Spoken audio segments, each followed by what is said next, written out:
இந்திய முஸ்லிம்கள் இந்தியாவுக்கு எதிரானவர்கள் என்று காங்கிரஸ் சித்தரிக்கிறதா இல்லை பிஜேபி சித்தரிக்கிறது? அமைதி திரும்பி இருக்குன்னு நம்ம சொல்லிட்டு இருந்தா இல்லை காஷ்மீரிகள் துப்பாக்கி எடுத்து போராடுகிறார்கள் அப்படின்னு சொல்லிட்டு இவங்க காஷ்மீரிகளுக்கு துப்பாக்கி எடுத்து போராடும் தூண்டுதலுக்கு யார் ஆளாக்குறாங்க? அந்த ஒரு காரணத்துக்காக தான் பாராளுமன்றத்தில் இந்த டிபேட் நடக்கும் போதே துப்பாக்கிச்சூடு நடந்தது. அதில் முக்கிய குற்றவாளி என்று கருதப்பட்ட தீவிரவாதியான சுலைமான் மூசா, பெரிய காடு, அது தஜ்காம்ன்ற அந்த ஏரியா வந்து அகண்டு விரிஞ்சிருக்கிற காடு. அங்க அவங்க ஒருத்தன் தப்பிச்சா கூட it is a failure of an operation. Overground ஒர்க்கர்லாம் இல்லை. Terrorist is a terrorist. there is no overground underground. தீவிரவாதிக்கு யார் துணை புரிந்தாலும் அவன் தீவிரவாதி தான். சைனாவோட கைக்கூலியான டிஃபென்ஸ் செக்யூரிட்டி ஏஷியான்னு சொல்லிட்டு மலேசியாவில இருந்து இயங்கக்கூடிய ஒரு வெப்சைட் மூலம் இது மாதிரியான பொய்கள் பரப்பப்பட்டன. என்ன சார் எப்படி சொல்றீங்க? போய் பக்கத்துல போய் கட்டிலாம் பிடிச்சிருக்காரு, ஹேண்ட் ஷேக் பண்ணியிருக்காரு, அது மாத்திரம் பண்ணியிருக்காரு, பல விஷயம் பண்ணியிருக்காரு பார்லிமெண்ட். அதெல்லாம் சொல்ல கூட எனக்கு சரியா படல. ராகுல் காந்தி பேசுறது எப்பயுமே ஆக்கப்பூர்வமாக எதுவும் இருக்காது. ஸோ அதை நாம் எவ்வளோ take it with pinch of salt அப்படின்வாங்க. சால்ட்டுக்காவது ஒரு நம்ம நாக்கில் பட்டோன்னு ஒரு டேஸ்ட், இது மண்ணு, it doesn't have a taste. So ராகுல் Gandhi has no valid point. Trump சொன்னால் நம்ம நிறுத்திட்டோம்னு சொல்கிறதுக்கு ட்ரம்ப் சொல்கிறது எல்லாமே நீங்கள் ஏற்றுக்கிறீங்களா? இதற்கு இந்தியாவில் இருக்கும் எதிர்கட்சிகளும் உடந்தை அப்படின்னு சொல்லி ஒரு ஸ்டேட்மெண்ட் கொடுத்தாரு அவர் ஜனாதிபதி ஆகிறதுக்கு முன்னாடி. அப்போ அது இவங்க ஏற்றுக்கிறாங்களா? அது உண்மைன்னா இது உண்மை, அது பொய்ன்னா இது பொய். அதுக்கு மோடி தரப்புல இருந்து அவர் ரிப்ளை கொடுத்துருக்கலாம் சார். இல்லை ட்ரம்ப்லாம் எனக்கு ஃபோன் பண்ண கிடையாது, அவர்லாம் எந்த மத்தியஸ்தம் கொடுத்துட்டாரு. எந்த உலக தலைவரும் எனக்கு ஃபோன் செய்யவில்லை என்பதை அழுத்தம் திருத்தமாக அவர் கூறியிருந்தார்.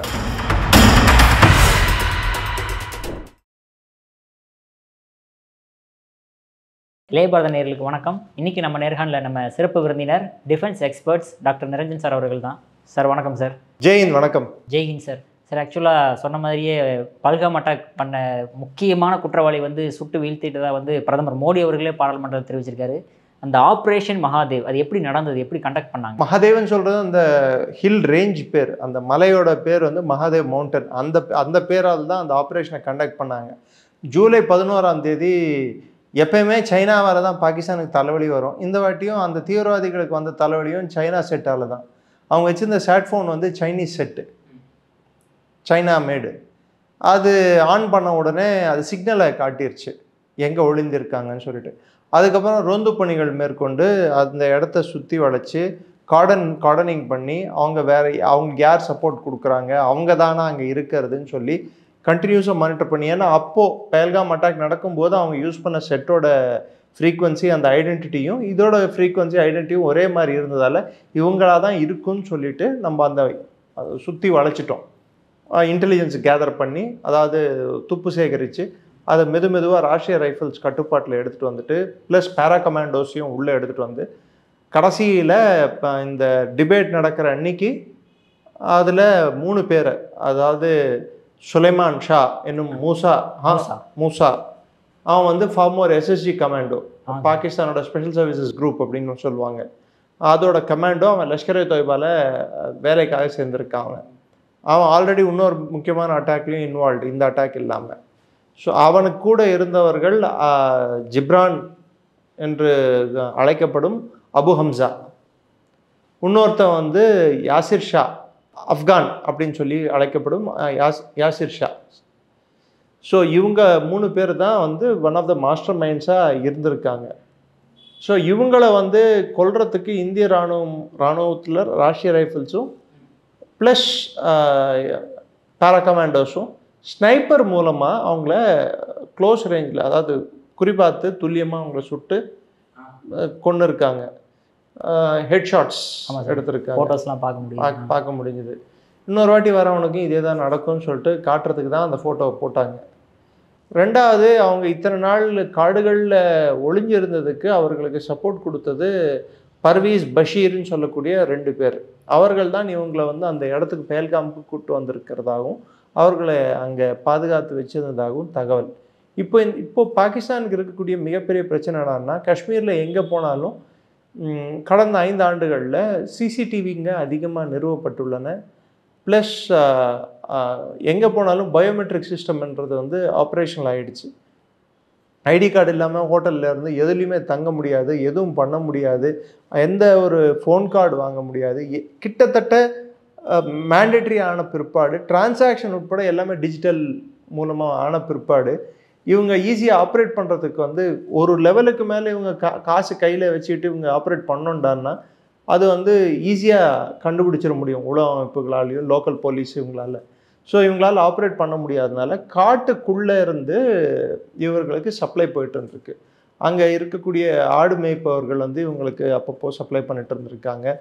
இவர்களுக்கு தேவையான சாப்பிடுவதற்கான அந்த காய்கறிகள் அதெல்லாம் கூட உள்ளே வந்திருக்கு காட்டுக்குள்ளே.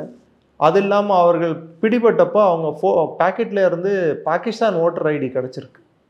அவங்க எந்த ஊருக்குலேருந்து வந்தாங்க, அவங்க ஓட்டர் ஐடி, அவங்க நேஷ்னல் ஐடென்டி கார்டு, ப்ளஸ் அவங்க பேக்கெட்லேருந்து கிடைத்தது பாகிஸ்தான் மேடு கிரெனேட்ஸ் கிடச்சிருக்கு.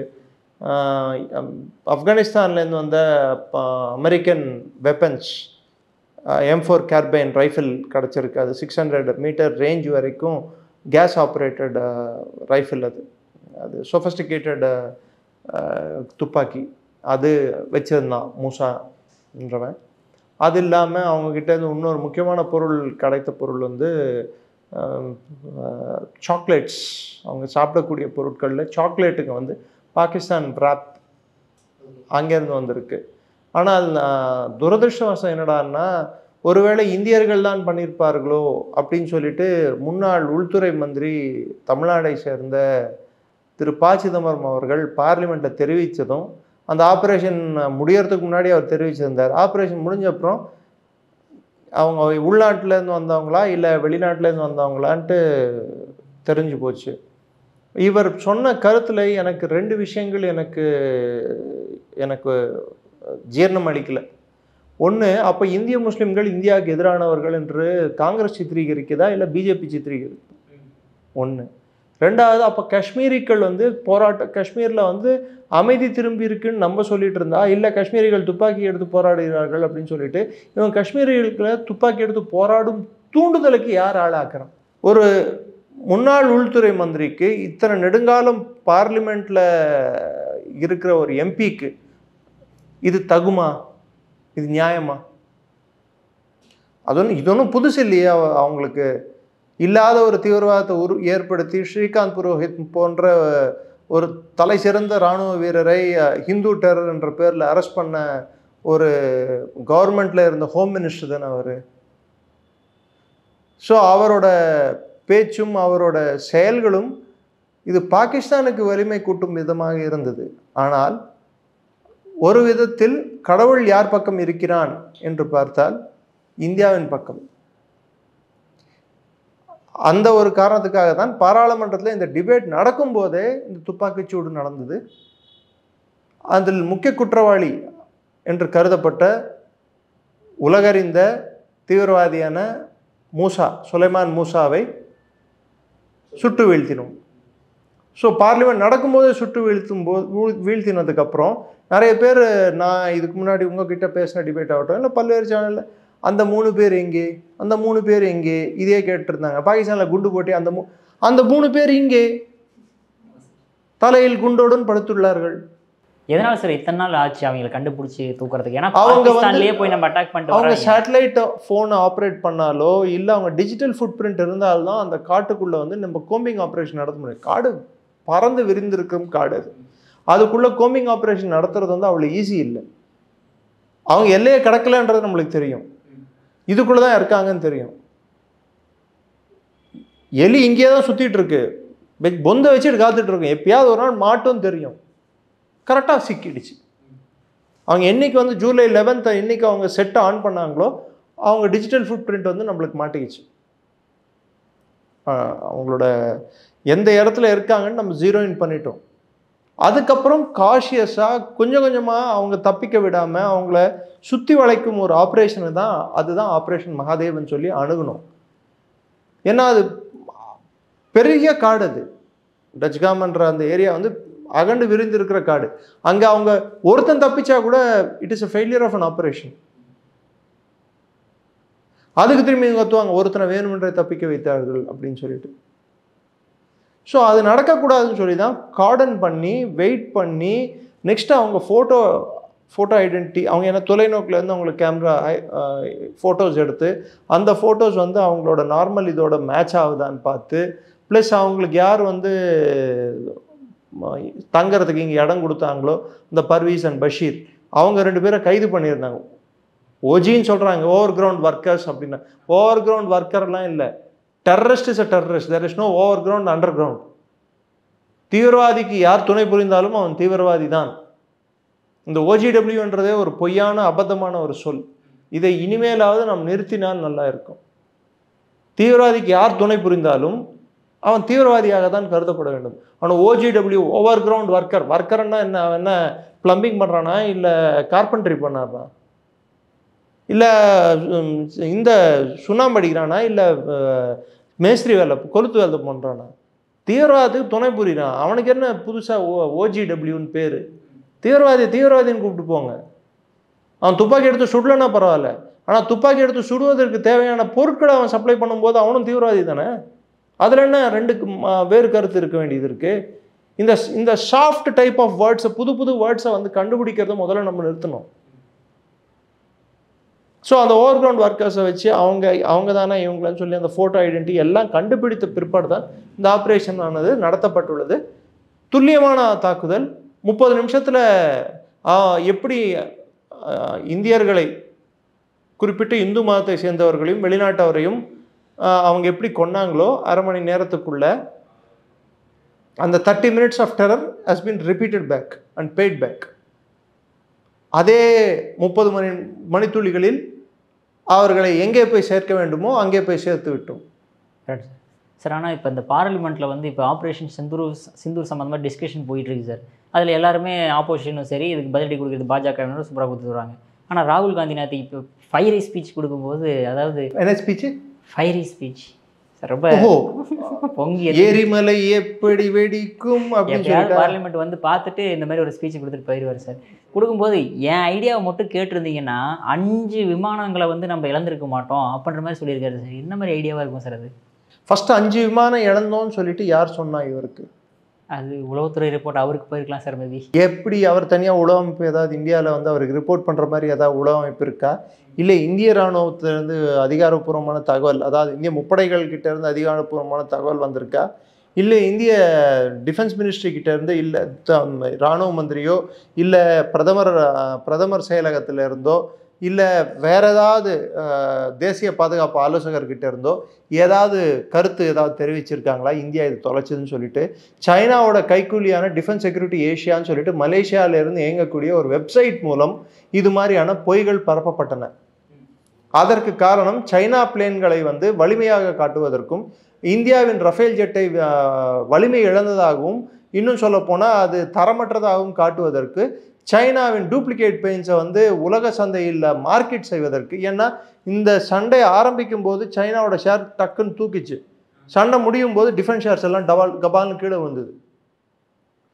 ஸோ அதுக்கு காரணம் என்னடான்னா, சைனாவோட எல்லா உபகரணங்களும் எல்லாமே செயலிழந்து விட்டன என்று உலகத்துக்கு புரிந்ததால் தான் சைனாவோட பொருட்களை புறக்கணிக்க ஆரம்பித்தார்கள்.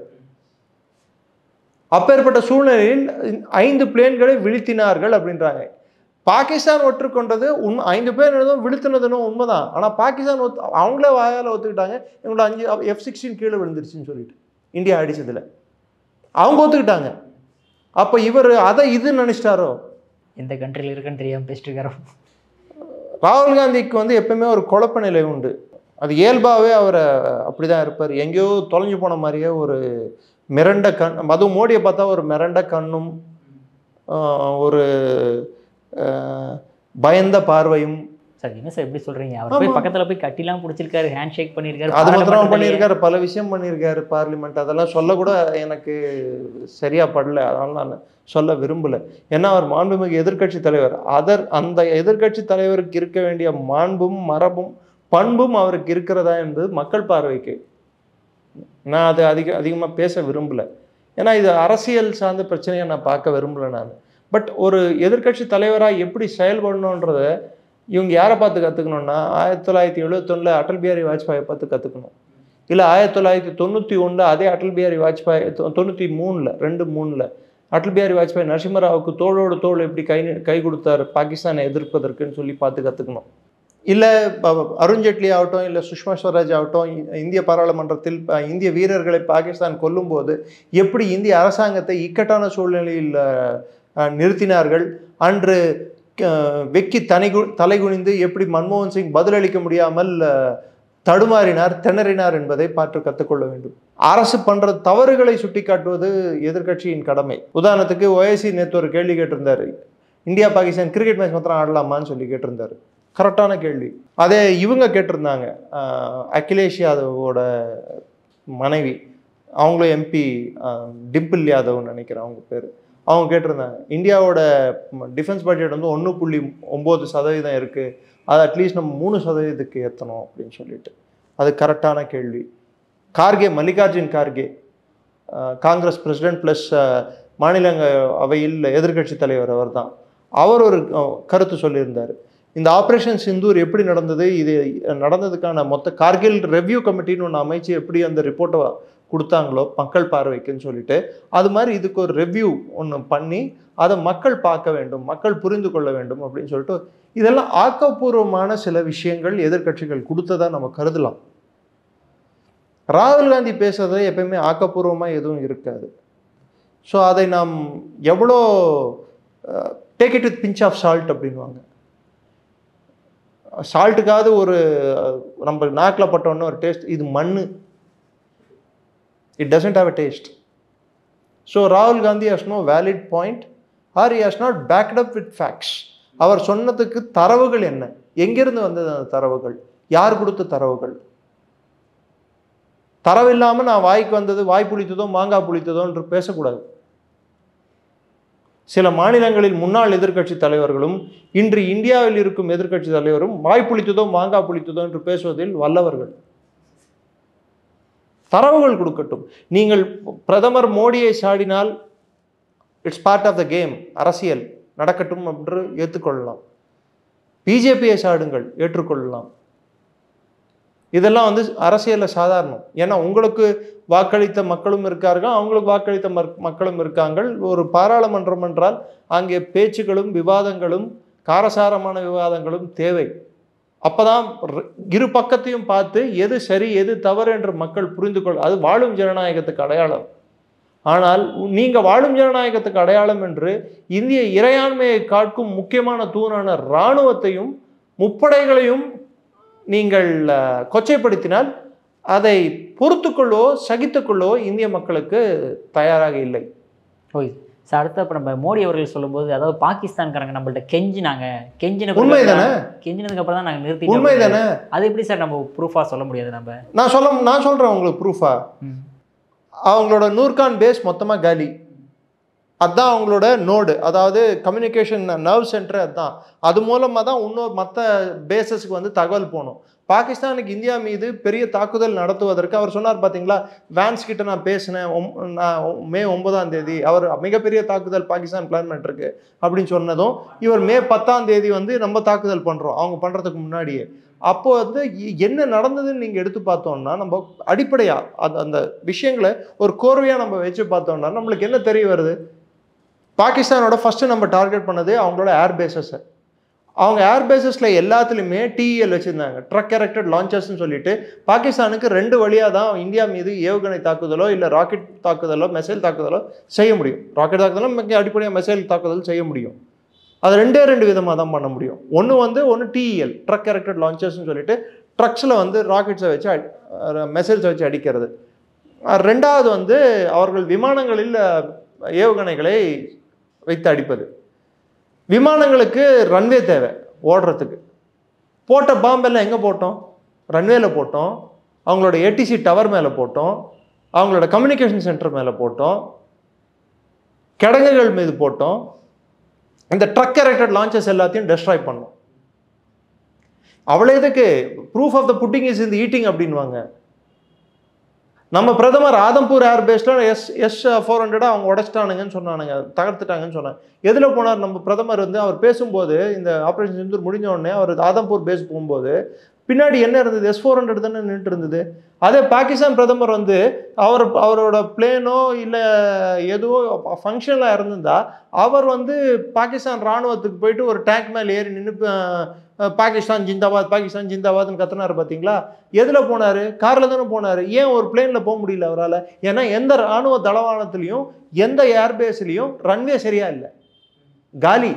இன்னி வரைக்கும் ரஹ்மியார் கானை ரிப்பேர் பண்ண செய்ய முடியல அவங்களால. நூர்கான் பேஸ் மொத்தமா காலி. அடியில இருந்த கமாண்ட் சென்டர் மொத்தமா அழிஞ்சு போச்சு பிரம்மோஸ் மிசைல் போட்டதுல. ரெண்டாவது, சட்லஜுக்கு அந்த பக்கம் இருக்கக்கூடிய பாகிஸ்தானோட எல்லா பேசஸும் அங்க இருக்கிற சிஸ்டம்ஸ் எல்லாமே வந்து சைனா கொடுத்த சிஸ்டம். அவங்களுக்கு ரேடார்ஸ், ஏர் டிஃபென்ஸ் எல்லாமே. சவுத் சைடில் இருக்கிறது ஃபுல்லாக அமெரிக்கா கொடுத்தது. சட்லஜுக்கு இந்த பக்கம், அதாவது தெற்கு பாகிஸ்தான் ஃபுல்லாக அமெரிக்கா கொடுத்த உபகரணங்கள், வடக்கு பாகிஸ்தான் ஃபுல்லாக சைனா கொடுத்த உபகரணங்கள். சைனா கொடுத்ததையும் அடித்தோம், அமெரிக்கா கொடுத்ததையும் அடித்தோம். ஃபஸ்ட்டு சப்ரேஷன் ஆஃப் ஏர் டிஃபென்ஸ்னு சொல்லுவாங்க. அவங்களோட ரேடார்களை செயலிழக்க செய்தோம். ரேடார்களை செயலிழக்க செய்த பிற்பாடு அவர்கள் நம்மை தாக்கும் திறன்களை செயலிழக்க செய்தோம். தாக்கும் திறன் வந்து அந்த நாட்டுக்கு வெறும் ஏவுகணை மூலமோ இல்லை விமானம் தாங்கி ஏவுகணை மூலமோ தான் நடக்க முடியும். இந்த ரெண்டுத்தையும் செயலிழக்க செய்தோம். அதுக்கப்புறம் அவங்க கம்யூனிகேஷன், ஒரு இடத்துல இருந்து இன்னொரு இடத்துக்கு போக வேண்டிய கம்யூனிகேஷன் கூட பண்ண முடியாமல் அந்த கமாண்ட் சென்டரையே அழித்தோம். இதெல்லாம் பண்ண பிற்பாடு பாகிஸ்தான் ஆர்மிக்கு, ஏர்ஃபோர்ஸ்க்கு எவ்விதத்துலையும் கம்யூனிகேஷன் பண்ணுறதுக்கு உள்நாட்டுக்குள்ளேயே அவங்களுக்குள்ளேயே பேசிக்கிறதுக்கே வழி இல்லாமல் போயிடுச்சு. மைக் 1 காலிங் மைக் 2னா பேச முடியும்? அப்படியா பேச முடியாது. மொத்த கம்யூனிகேஷன் சென்டர் அவுட்டு. ஸோ நினச்சப்போ நம்ம போய் தாக்கிட்டு வந்திருக்கலாம். நம்ம அப்போ எப்படியாவது எனக்கு அந்த நடுவில் என்ன பண்ணோம் நம்மளுக்கு தெரியாது. நிஜமாவே இன்னி வரைக்கும் நம்மளுக்கு தெரியாது. கைரானா இல்லை அவங்க வந்து நியூக்ளியர் ஸ்டாக் பைல் வச்சுருந்தாங்க. சகாய் ஹில்ஸில் அவங்க நியூக்ளியர் ஸ்டாக் பைல் வச்சுருந்தாங்க. ஏவுகணைகளை பக்கத்துலேயே வச்சுருந்தாங்க. எல்லாம் போச்சு. கடைசியில் ஈஜிப்ட்லேருந்து போரானை எடுத்துகிட்டு வந்து கொட்டி அதை மூட வேண்டியதாக போச்சு அந்த டனல்ஸை. அதை மூடின பிற்பாடு அங்கேருந்து வரக்கூடிய ரேடியேஷன் லீக்கை கண்ட்ரோல் பண்ணிட்டாங்க. ஆனால் பூகம்பங்கள் மாத்திரம் அப்பப்போ வெடிச்சிட்டே இருந்தது உள்ள. அப்போ உள்ள ரேடியோ ஆக்டிவ் குக்கிங் நடந்திருக்கு. உள்ளே இருந்தவன் என்ன ஆனா, அதில் உள்ளே இருந்த வெடிகுண்டுகள், அதாவது நியூக்ளியர் வார்ஹெட்ஸ், அந்த பாம்ஸ், அந்த ஃபிசல் மெட்டீரியல் என்னாச்சு? அந்த யுரேனியம், என்ரிச் யுரேனியம், அதை வந்து பாமா பண்ணி வச்சுருப்பாங்க பார்த்தீங்களா, அது என்ன ஆச்சு? அதை வெளியே எடுக்க முடியாது. ஏன்னா மூடிட்டாங்க. உள்ளே போனால் எவன் போனாலும் ரேடியேஷன் கதிர்வீச்சு தாக்கும். ஸோ மூணது தான். இன்னைக்கு பாகிஸ்தான் கிட்ட நியூக்ளியர் வெப்பன் இருக்கா இல்லையான்னு யாருக்கும் தெரியாது. அப்போ ஒரு நியூக்ளியர் வெப்பன் இருக்கிற நாடை கிட்டத்தட்ட 88 மணி நேரத்தில் எங்கிட்ட நியூக்ளியர் பம் இருக்குது, எங்கிட்ட நியூக்ளியர் பம் இருக்குது, எங்கிட்ட நியூக்ளியர் பம் இருக்குன்னு சொல்லிட்டு இருந்தவொடனே இருந்தால் தானடா நீ பேசுவேன்னு சொல்லிட்டு இல்லாமல் ஆக்குனது வந்து இதோட என்ன ஒரு ப்ரூஃப் வேணும்? Proof of the pudding is in the eating. DGMO ஏன் கேட்டுக்க வேண்டியதாக போச்சு? டிஜிஎம்ஓ கெஞ்சலையா? டிஜிஎம்ஓ ஃபோன் பண்ணலையா? இந்தியாவுக்கு மன்றாடலையா? சரி, இவர் சொன்னது மாதிரி ட்ரம்ப் சொன்னதாகவே எடுத்துக்கலாம். ஆமாம் சார், எல்லாருமே குற்றச்சாட்டு வைக்கிறதுனா ட்ரம்ப் சொல்லி தானே இதை நிறுத்தினீங்க, நீங்களா நிறுத்தினீங்க, அவர் தலையிட்டு தானே பண்ணார். கரெக்ட், ட்ரம்ப் சொன்னால் நிறுத்திட்டோம். அப்போது ட்ரம்ப் சொன்னால் நம்ம நிறுத்திட்டோம்னு சொல்கிறதுக்கு ட்ரம்ப் சொல்கிறது எல்லாமே நீங்கள் ஏற்றுக்கிறீங்களா? அப்படி நான் சொல்கிறது எதிர்கட்சிகள் ஏற்றுக்கிறீங்களா? மாண்புமிகு எதிர்கட்சி தலைவர் ராகுல் காந்தி ட்ரம்ப் சொல்வது எல்லா கூற்றையும் அவர் ஏற்றுக்கொள்ள வேண்டும் என்றால் அவர் என்ன சொல்லியிருக்காருன்னா, மோடி அரசாங்கத்தை திட்டமிட்டு பதவியில் இருந்து இறக்குவதற்கு பிடன் அரசாங்கம் ஜார்ஜ் சோரோஸுடன் சேர்ந்து சதி செய்கிறது, இதற்கு இந்தியாவில் இருக்கும் எதிர்கட்சிகளும் உடந்தை அப்படின்னு சொல்லி ஒரு ஸ்டேட்மெண்ட் கொடுத்தாரு அவர் ஜனாதிபதி ஆகிறதுக்கு முன்னாடி. அப்போ அது இவங்க ஏற்றுக்கிறாங்களா? அது உண்மைன்னா இது உண்மை, அது பொய் என்ன இது பொய். நிச்சயமா சார். ஆனால் அவங்களுக்கு எது தேவையோ அதை மட்டும் தான் சார் எடுத்து பேச முடியும். Truth cannot be convenient for you. You can't take it. பாதி எனக்கு பாதி உண்மை பாதி பொய்ன்னு சொல்ல முடியாது. உண்மை எப்பயுமே உண்மை தான். அதுக்கு மோடி தரப்புல இருந்து அவர் ரிப்ளை கொடுத்துருக்கலாம் சார். இல்லை, ட்ரம்ப்லாம் எனக்கு ஃபோன் பண்ண கிடையாது, அவரெல்லாம் எந்த மத்தியஸ்தம் கொடுத்துட்டாரு. எந்த உலக தலைவரும் எனக்கு ஃபோன் செய்யவில்லை என்பதை அழுத்தம் திருத்தமாக அவர் கூறியிருந்தார். செய்த ஜேடி வான்ஸ் பேசினப்போ கூட அவர்கிட்ட பேசின 2 சென்டென்ஸ் இவர் என்னன்னு சொல்றதையும் இவர் சொல்லிட்டார். அதற்கு முன்னாடி வெளியுறவுத்துறை அமைச்சர் மோடி எப்போ பேசினார்ன்றத டைம்லைனோட சொன்னார். 22 ஏப்ரல் பேசினார். அதற்கப்புறம் ஜூன் 17 கனடாவில் அவர் ட்ரம்ப் நடுவே இந்த இஸ்ரேல் ஈரான் போர் உச்சத்தில் இருக்கும்போது அந்த சம்மிட்டை G7 சம்மிட்டை விட்டு அவர் திரும்பி அமெரிக்காவுக்கு விரைந்து சென்ற பிற்பாடு மோடியுடன் 35 நிமிடம் உரையாடல் நடந்தது. அந்த உரையாடலின் முக்கியமான மைய கருத்தை சொல்லியிருக்காங்க. அதாவது இந்திய வெளியுறவுத்துறை அமைச்சகமே வெளியிட்டது. அவர் இது பேசினார், இவர் இது பேசினார், அவர் இது பேசினார், எந்த விதத்திலையும் மூணாவது நாட்டின் தலையீடு இதில் இருக்காது என்று திட்டவட்டமாக இந்திய அரசாங்கம் தெரிவித்துள்ளது. இதற்கு மேல என்ன சொல்லணும்? இவங்களுக்கு எங்கேயா கால் டேட்டா இருக்கா? பிஎம் வந்து அவருக்கு பேசினாருன்னு சொல்லிட்டு. ட்ரம்ப் நிறைய சொல்றாருங்க. ட்ரம்ப் இது மாத்திரமா சொல்லியிருக்காரு, அவர் நிறைய விஷயங்கள் சொல்லியிருக்காரு. இஸ்ரேலுக்கா இப்போ இன்னைக்கு இஸ்ரேலுக்கு நடுத்தரில் நிறுத்திட்டாரு. பாவம் இஸ்ரேல் பெஞ்சமின் நெத்தன்யாஹுவோட பொசிஷன் இன்னைக்கு கிரிட்டிக்கலாக இருக்கு. 50 நாள் டைம் கொடுக்குற ரஷ்யா பின்வாங்க வேண்டும் அப்படின்னாரு. இன்னைக்கு யூரோ வந்து 15% டேரிஃப்க்கு ஒத்துக்கிட்டு டீல் சைன் பண்ண உடனே உன்னோட $750 பில்லியன் டாலருக்கு நான் உங்ககிட்ட இருந்து என்ன வாங்குவேன், $600 பில்லியன் உங்ககிட்ட இருந்து போர்க்கருவிகள் வாங்குவேன் அப்படின்னு சொன்ன உடனே 15% டேரிஃப்க்கு ஒத்துக்கிறேன் அப்படின்னு சொன்ன உடனே 12 நாளில் ரஷ்யா போரை முடிச்சுக்கணும். நீ சொன்னால் ரஷ்யா போரை முடிச்சிருவாங்களா? போர் நின்று விட்டதுன்னு கூட சொன்னார் சார். அந்த 24 மணி நேரத்தில் போரை நிறுத்துவேன்னு சொன்னவர் அவர். ட்ரம்ப் என்ன செய்கிறார், என்ன பேசுகிறார் என்பதே யாருக்கும் புரியவில்லை. யாராவது எந்த ஜனாதிபதியாவது முன்னாள் ஜனாதிபதியை பக்கத்தில் சீட்டில் உட்காந்துட்டு பேசுகிற மாதிரியும் இவர் FBI கூப்பிட்டு அவரை கைது பண்ணி விலங்கு போட்டு ஒபாமாவை இழுத்துட்டு போகிற மாதிரியும் அவரை ஜெயிலில் வச்ச மாதிரியும் ஒரு ஃபேக் வீடியோ யாராவது பரப்புவாங்களா? எந்த நாட்டோட தலைவர் இது மாதிரி அதுவும் முன்னாள் அந்த நாட்டோட ஜனாதிபதியை பற்றி இந்நாள் ஜனாதிபதியை வந்து பரப்புவாங்களா? ட்ரம்ப் செய்திருக்கார். வேணும்னா வீடியோ இருக்கு, போய் பாருங்க. ஒபாமா தூக்கி ஜெயிலில் போட்டதா இவர் வந்து ஒரு வீடியோ, ஃபேக் வீடியோ ஒன்று AI யூஸ் பண்ணியிருக்காரு.